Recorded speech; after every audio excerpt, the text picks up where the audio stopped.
The night was cold and silent on the alien world of Xyler.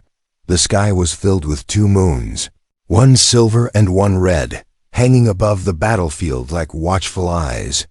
Smoke still rose from the ruins of broken machines, both human and alien. The war had ended weeks ago, but the planet still smelled of fire and blood.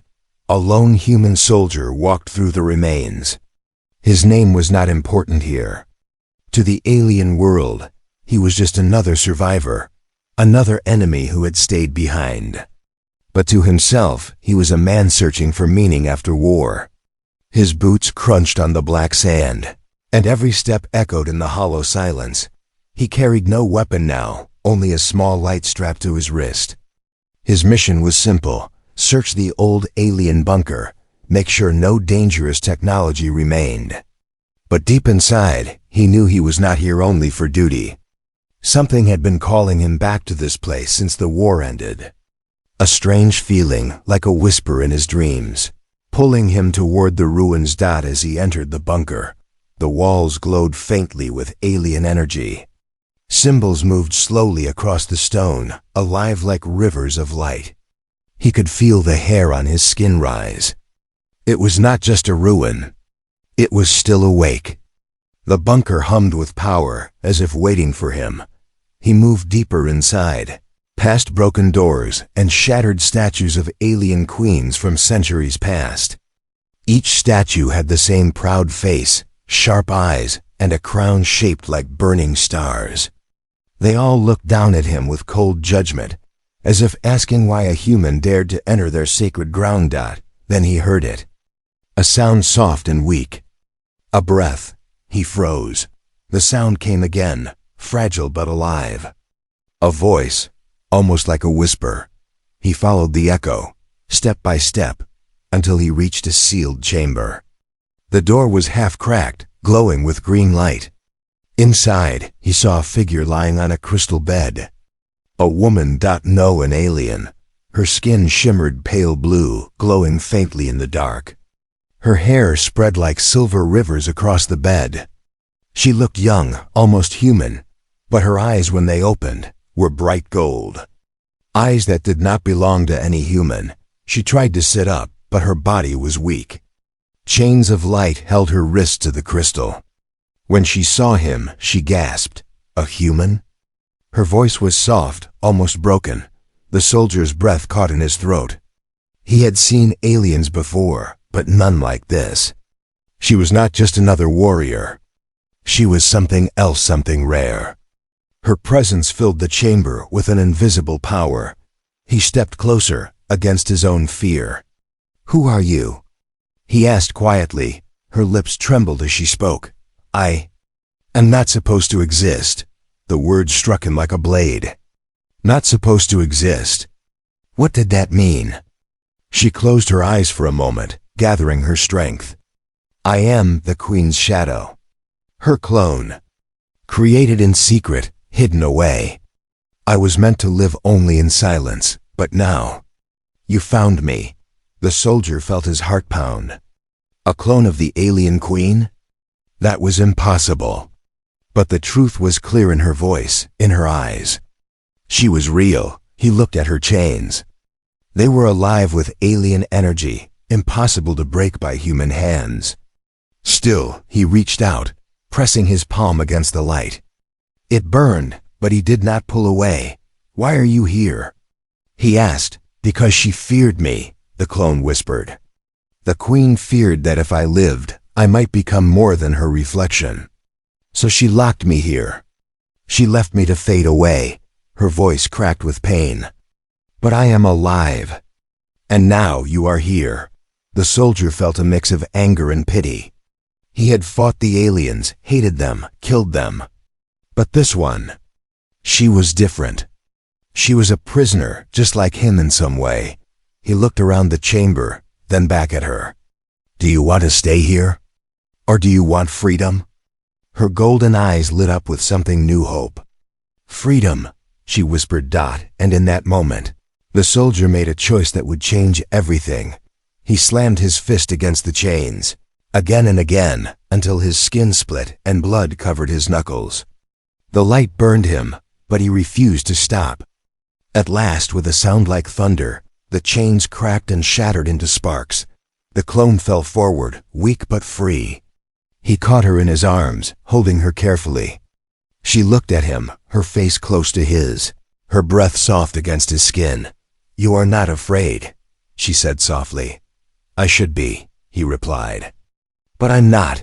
Her lips curved into the faintest smile. "Then you are different from the others." Outside, the wind howled through the ruins.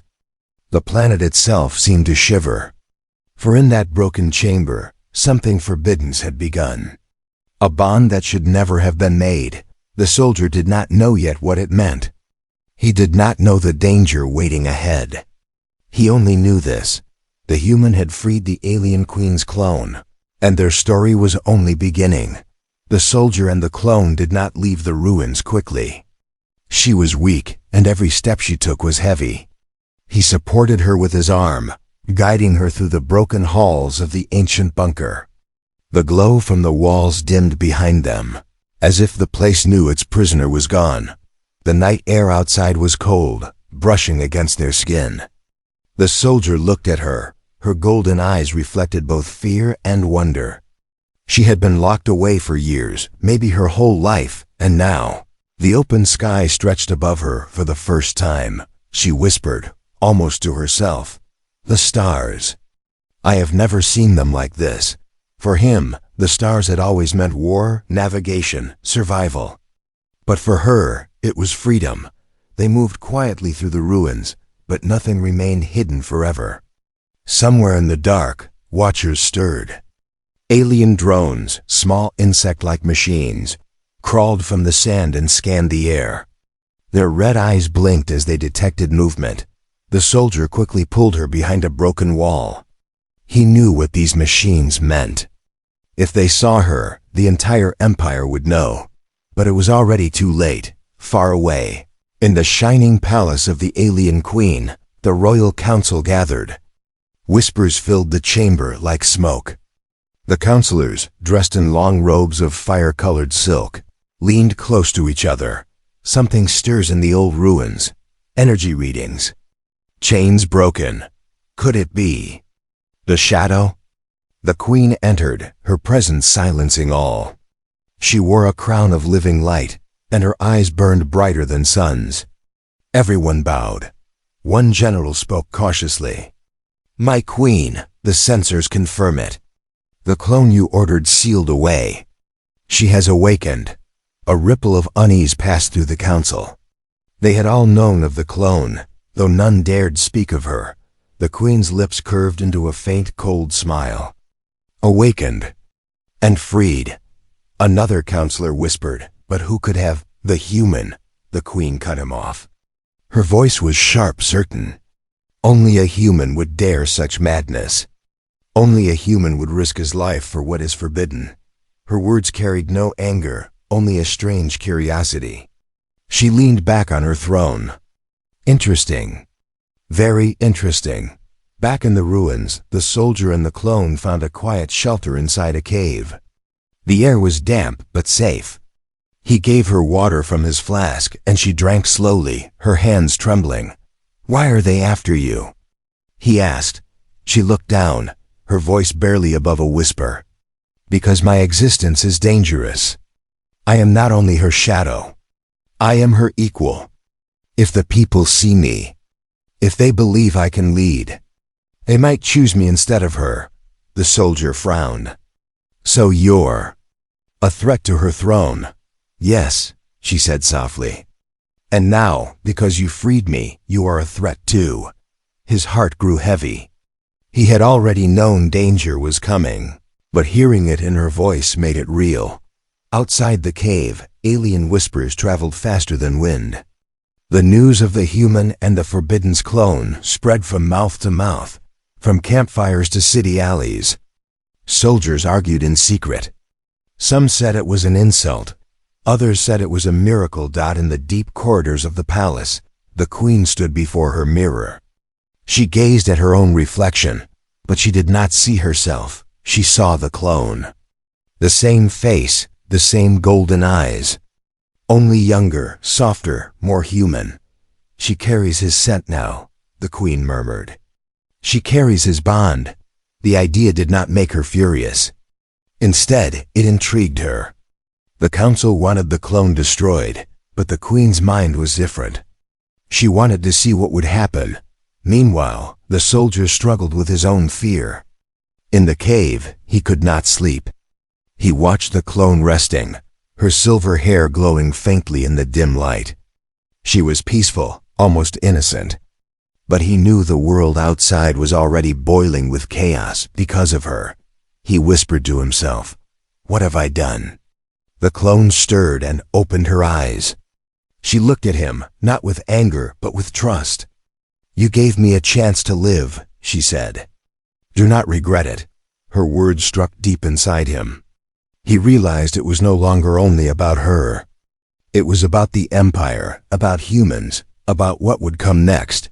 That night, hidden in the cave, the soldier and the clone shared a silent moment of fragile peace. But in the capital, the queen raised her hand, and the order spread across the empire. "Find the human. Find the shadow. Bring them to me alive." The game had begun. The human soldier had known danger before on battlefields, in enemy ambushes, in moments where death breathed against his neck. But nothing felt like this. Now he was walking through the shining corridors of the alien palace, his hands bound by glowing chains. The alien guards marched on either side, their sharp armor reflecting the golden light of the hall. Beside him, the clone walked with her head lowered. She was no longer chained, yet her freedom meant nothing now. They had been captured at dawn, surrounded by patrols who had been searching since the queen's command. The palace was not like the ruins. It was alive with power, its walls pulsing faintly, filled with the energy of 1,000 years of empire.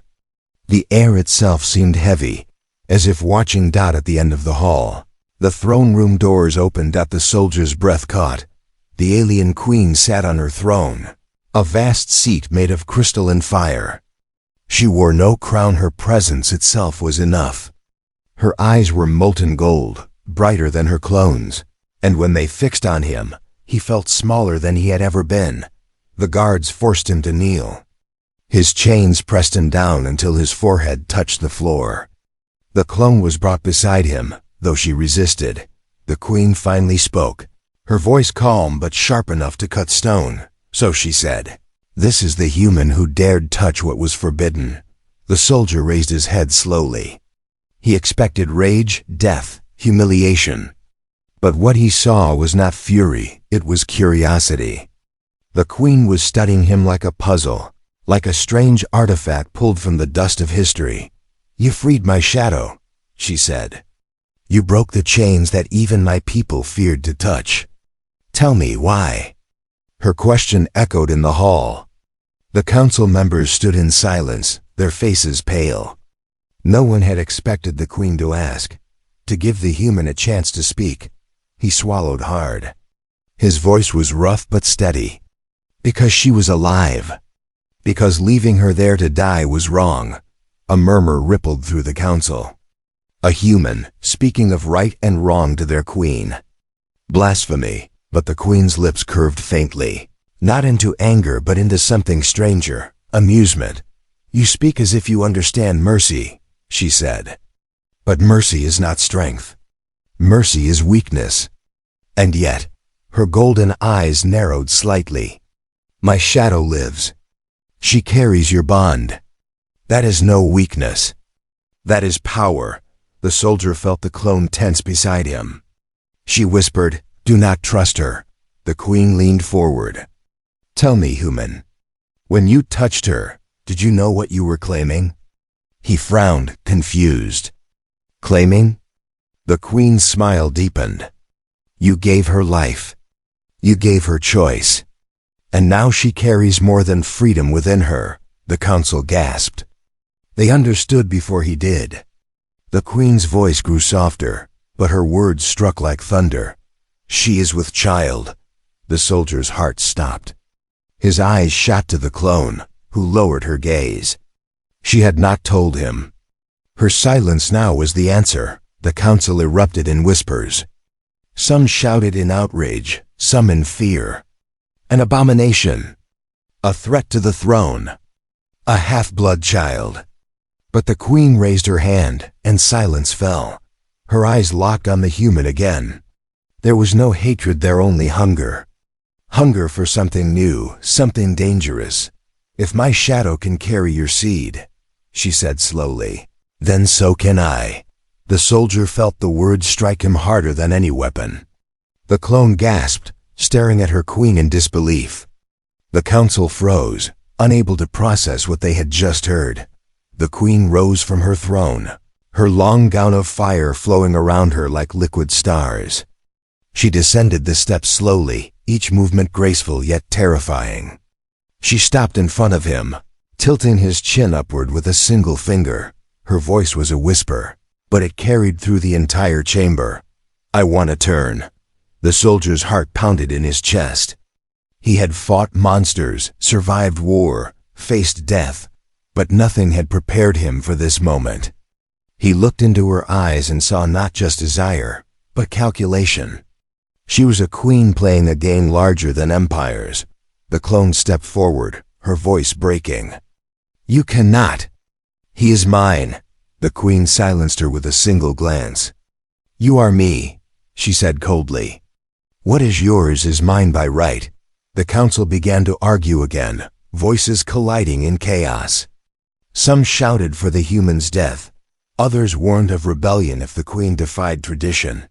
But the queen did not care. She turned back to her throne and spoke with finality. He will remain in my palace. Guard him, but do not harm him. For the first time in centuries, the empire may witness a new future. The soldier was pulled to his feet, chains glowing brighter. His mind spun with shock, fear, and questions he could not answer. And yet, as he was dragged away, one thought burned stronger than all others. The alien queen had found out. And she wanted him for herself. The human soldier was no longer a prisoner in chains. At least not chains of iron or light. Now his chains were invisible, woven by the will of the alien queen herself. He had been placed in the queen's private wing of the palace. Guards watched every door, their faces expressionless, their weapons humming softly with power. He could walk inside the golden chambers, but he could never leave. Freedom had turned into a gilded cage. The queen visited him often. She came without fear, without armor, without guards. When she entered, the walls themselves seemed to glow brighter, as if the palace bowed to her. She always carried the same calm smile, sharp as a blade. You look restless, human, she said one evening, as she poured wine made of glowing fruit into crystal cups. Do you not enjoy being kept alive when so many of your kind lie buried in our soil? The soldier clenched his fists. Life without freedom is not living. Her golden eyes narrowed with interest. And yet, my shadow still breathes because of you. She carries a child that should not exist. Tell me, does that not feel like freedom to you? He had no answer. Every time she spoke, she twisted his thoughts, pulling him between guilt and pride. The queen leaned closer, her voice soft but filled with command. Do you see, human? You have already changed my empire without lifting a sword. A single act of defiance, a single bond of flesh, and the council trembles. My generals whisper. My people wonder. You are dangerous. The soldier stared at her. Then why not kill me? Her lips curved into a slow smile. Because I do not destroy power. I claim it. The word sent a chill down his spine. Far away, the clone hid in the servants' quarters. She was not a prisoner, but neither was she free. The queen had allowed her to live, but only in shadows. To the council, her very existence was an insult. Some plotted to erase her quietly. Others watched her every move. She could feel the child growing inside her, half human, half alien. It was both her hope and her fear. She often whispered to the unborn life, "You are the proof they cannot deny." But at night, she wept. She knew the queen's eyes had shifted to the human. She could feel it like a wound. Her voice cracked as she whispered to herself, "She will not just take him. She will take everything." In the Grand Council chamber, tension grew hotter with every passing day. "This is madness," one minister hissed. "The queen invites disaster. She keeps the human as a consort, as if he were royal blood." "Perhaps he is," another replied cautiously. "If his seed can mix with ours, perhaps the gods themselves chose him." "Blasphemy!" a general thundered, slamming his fist on the table. "He is no savior. He is infection. Already one carries his spawn. If the queen follows, the throne will be polluted." The argument spread like fire. Some wanted him executed at once. Others believed the queen's fascination was destiny itself. The empire began to divide, not only in the council but in the streets. One night, the queen entered the human's chamber without her crown, without her robes of fire. She wore only a simple garment, but it did not make her seem weaker. In truth, it made her more dangerous. She approached him as he stood by the balcony, staring at the stars. "Do you miss your world?" she asked softly. He did not turn. "I miss freedom." She stepped closer, her presence wrapping around him like heat. "Then take it," she whispered. "Take it through me. Stand beside me, not as a prisoner, not as a human, but as something greater." He turned, finally meeting her eyes.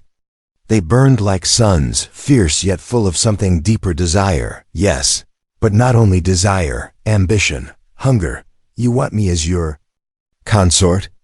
he asked carefully. The queen smiled. "More than that. I want you as my equal. Together we could end centuries of stagnation. Imagine at your defiance my rule, a child born of two worlds. The galaxy will kneel, or it will burn." His chest tightened. Every word tempted him, pulled him toward her. He could not deny the power in her voice, the fire in her eyes. And yet, part of him remembered the clone's soft whisper, "Do not trust her." The queen reached out, touching his hand. Her skin was warm, almost human. "Do you feel it?" she asked. "The future is already inside you." He swallowed hard. "And if I refuse?" Her smile did not fade. "Then you will still remain. For power does not ask permission. It takes what it desires." The soldier's heart raced. He was no longer sure if he was a man surviving an alien empire or a man being drawn into the heart of its queen's hunger. Outside the palace walls, the rebellion whispered louder. Some called the human a destroyer, others a prophet. The empire stood at the edge of a storm. And at the center of it, the queen and the human stood face to face, bound not by chains, but by the dangerous pull of power and desire. The empire had survived countless wars, invasions, and rebellions across centuries. But now, its greatest threat was not an outside army. It was a single human, and the choices of their queen. In the palace, the Grand Council chamber echoed with shouts. Dozens of alien lords, generals, and ministers stood beneath the towering pillars of crystal fire. The golden walls reflected their anger like a storm trapped inside a cage. "The queen has gone too far," one general roared. His armor rattled as he slammed his fist on the table. "She keeps the human alive. She honors him as if he were royalty. This insult cannot stand." Another minister raised his hands, his voice calm but dangerous. "And yet, can you not see? The queen has always been wise. If she sees value in the human, perhaps we should too. Perhaps his blood is not corruption, but evolution." The chamber exploded with arguments. Some shouted for the human's execution. Others whispered of prophecy, of destiny. The empire was dividing, blade against blade, voice against voice. Above them all, the queen sat on her throne, silent. She did not stop their arguments. She let them burn. Her golden eyes studied every word, every crack in their loyalty. Meanwhile, the clone lived in the shadows of the palace. Servants avoided her, guards followed her, and whispers hunted her through every corridor. She was both feared and hated, yet no one dared touch her, not while the queen watched, but she felt the danger growing. At night, cloaked figures approached her chamber. She heard knives drawn, felt the air tremble with intent. Only when the queen's guards appeared did the assassins retreat. The clone placed her hand on her stomach. The child inside was growing stronger each day. She whispered, "You are the storm they fear." Her eyes filled with tears, not only of fear but of anger. She knew the queen was watching the human, perhaps even desiring him. That truth tore her heart. She loved him not as a weapon, not as a symbol, but as the man who had given her life. And now, she was losing him to the very woman who had once chained her. The human himself lived between two worlds, luxury and prison. He walked the marble halls, surrounded by golden fire, but every step was followed by watchful eyes. Some guards bowed their heads to him in secret. Others spat at the ground when he passed. One evening, as he crossed the palace gardens, a young alien guard approached him. The guard's voice was trembling but filled with conviction. "Human," he whispered, glancing around nervously. "There are those who believe you are chosen, that your child will unite us. But there are others who will kill you before they let that happen. You must be careful." The soldier frowned. "Why tell me this?" The guard lowered his voice. "Because I too am tired of the old ways. If you survive, maybe we all survive." Before the soldier could respond, another guard appeared, and the young one slipped away into the night. The soldier stood in silence, realizing the truth. The empire was not only divided at the top, but in every rank, every shadow. Back in the council chamber, the storm reached its peak.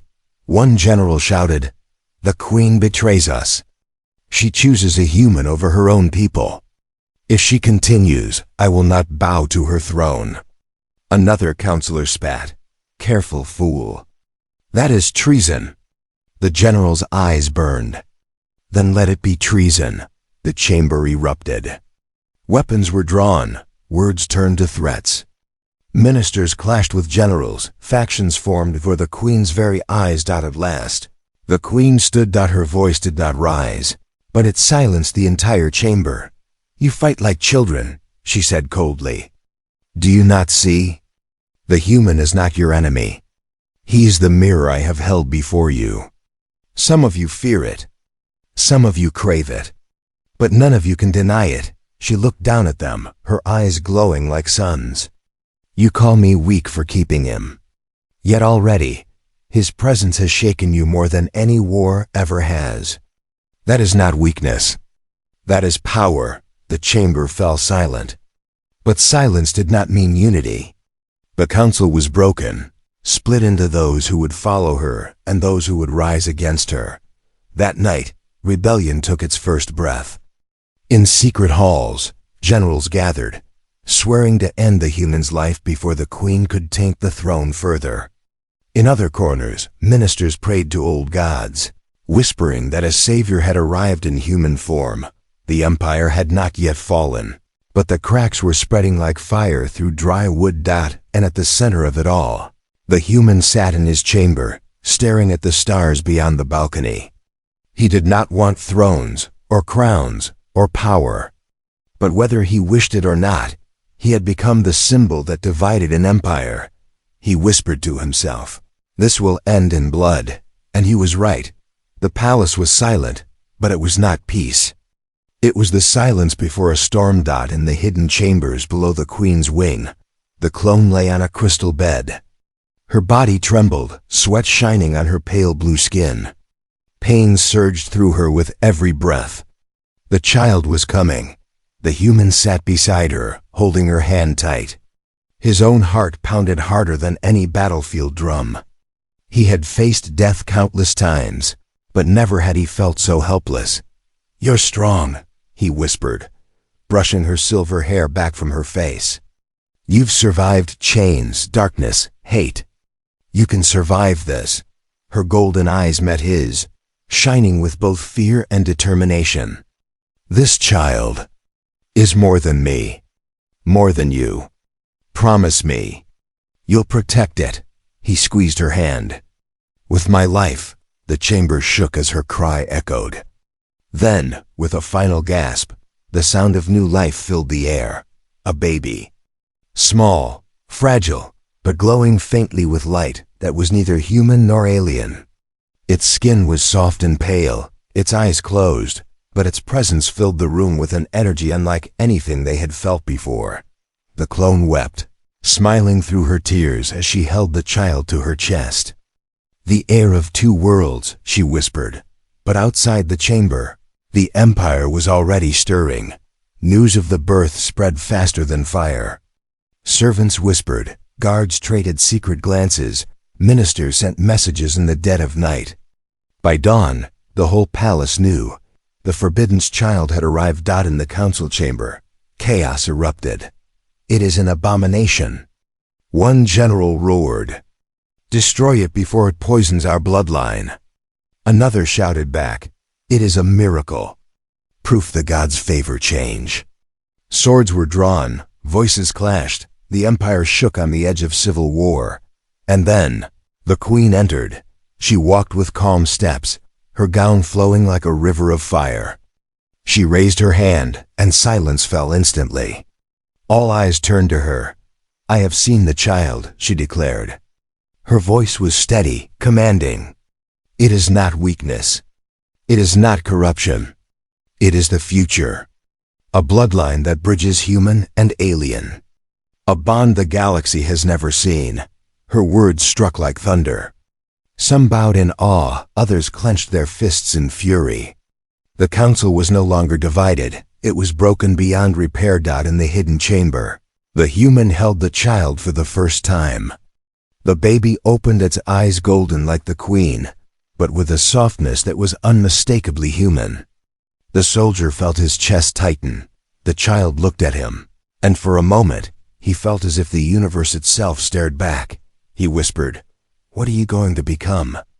The clone leaned weakly against him, exhaustion clear in her face. "Something they cannot control. Something they will fear. Something they will worship." Her words were prophecy, but danger was already closing in. That night, as the palace slept, shadows moved through the corridors. Rebel generals had set assassins cloaked in darkness. Their blades gleamed faintly, designed to silence without a sound. The first assassin reached the chamber door only to find the queen waiting. She stood tall, her golden eyes blazing like suns.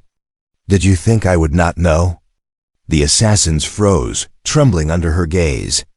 She raised her hand, and fire erupted from the walls, swallowing them in light. Their screams echoed only for a moment, before silence returned. The queen turned to the door, her expression unreadable. She had defended the child, but not out of love. Her thoughts were sharper, darker. "This child belongs to me too," she thought. "Born of my shadow, but tied to my destiny. The galaxy will not remember her as the mother. They will remember me." Days passed, and the child grew stronger with unnatural speed. It laughed with human warmth, but when it cried, the very walls of the palace trembled. Even as an infant, it carried the storm of two species.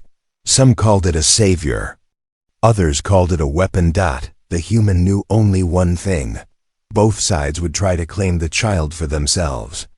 And if he failed to protect it, the empire would tear itself apart. One night, as he held the child close, the clone whispered, "Do you trust her?" He shook his head. "The queen?" "No, she wants control, not family." The clone nodded weakly. "Then remember this, when the time comes, you must choose. Me, her, or the child. Only one path will survive." Her words burned into him like fire. He did not yet know what choice he would make, but he knew the storm was coming. In the highest tower, the queen gazed out at the stars, her voice soft but filled with promise. "The heir of two worlds has been born," she whispered to the night. "And through that child, I will shape an empire that even the gods cannot challenge." Behind her, The galaxy waited, divided, trembling, and the newborn slept peacefully, unaware that it was already the most dangerous being alive. The Empire stood on the edge of fire. Outside the palace walls, soldiers clashed in the streets. Factions of the Queen's loyalists battled rebel generals who refused to bow to the Child of Two Worlds. Temples burned, banners tore, and the alien skies filled with the thunder of war. But inside the palace, the true battle was not of swords. It was of hearts, power, and destiny. The human stood in the Queen's private hall, the child cradled in his arms. The infant's golden eyes stared up at him, calm even as the world outside fell apart. Every breath the baby took was proof that the impossible had happened. Two enemies had created life together. The clone stood on one side of him, pale and weary but fierce in her gaze. She touched the child gently, whispering, "This life is ours. We must protect it, even if we have to leave everything behind." On the other side, the Queen approached, her steps steady, her presence heavy with command. Her eyes glowed like suns, her voice calm even in the storm. "You cannot run," she said. "There is no world where you will be safe. The rebels will hunt you. Other humans will fear you. Only here, under my rule, can this child survive. Give the heir to me, and together we will shape a dynasty that will rule galaxies." The soldier's heart pounded. His arms tightened protectively around the baby. He looked at the clone. Her face was filled with love, but also fear. She wanted only a family, a chance to live free. Then he looked at the Queen. She wanted more than survival. She wanted power, control, destiny itself. And he knew the truth. No matter what choice he made, blood would follow. The Queen stepped closer, her golden eyes fixed on him. "Human, you began this. You freed my shadow. You made her yours. And now you carry the future of my empire in your arms. You cannot hesitate. Choose." The clone's voice broke. "Don't listen to her. She doesn't care for the child. She cares only for the throne. Come with me. Leave this place. Let our child grow far from this war." The soldier's breath trembled. His body ached from battles past, but this decision was heavier than any weapon he had carried. He whispered, almost to himself, "Freedom or power?" The Queen tilted her head, hearing his words. "Freedom is an illusion," she said coldly. "Power is the only truth. Stand beside me, and we will burn a new order into existence." The clone shook her head. Tears filled her golden eyes, softer than the Queen's but just as bright. "Please, don't let him grow up as a weapon. Let him grow up as a child." The palace shook as an explosion ripped through the outer walls. The rebellion had breached the gates. Screams and war cries echoed closer. Time was running out. The human looked down at the baby. The infant blinked at him, eyes filled with an innocence that neither Queen nor clone possessed. And in that moment, he understood that the choice was not between the women. It was not even between freedom and power. The choice was the child. He lifted his head. His voice was steady now, stronger than ever. "I will not give this child to you," he said to the Queen. "Not as a weapon. Not as a crown. And not as a tool for your empire." The Queen's eyes narrowed, her glow sharp as fire. "You dare defy me?" The soldier's voice rose. "I defied you the moment I freed her. I defied you the moment this child was born. And I will defy you until my last breath, because this life belongs to no throne. It belongs only to itself." The Queen's fury lit the hall like lightning, but beneath it, there was something else: respect. She had demanded loyalty, and instead he had given her defiance again. Part of her hated it. Part of her admired it. The clone stepped closer, tears falling. "Then we run?" The soldier nodded. "We run. We fight. We survive. Not for thrones, not for crowns for him." He looked down at the child one last time, and whispered, "For the heir of two worlds." The doors of the chamber burst open. Rebel soldiers stormed in, blades raised. But they froze when they saw the scene. The queen blazing with power, the clone standing fierce, the human clutching the child. For one heartbeat, all sides hesitated. Then the queen raised her hand, fire spilling from her palms. "He is mine!" she thundered. The human shouted back, louder than he thought possible. "No, he is free." The chamber exploded in chaos, and as smoke filled the air and battle cries roared, the human turned and ran into the storm, carrying the child, the one who might save or destroy them all. Outside, the empire bled. But somewhere in the night, hope was born, because for the first time, the fate of two worlds rested not in thrones, not in crowns, but in the arms of one human and the child he swore to protect.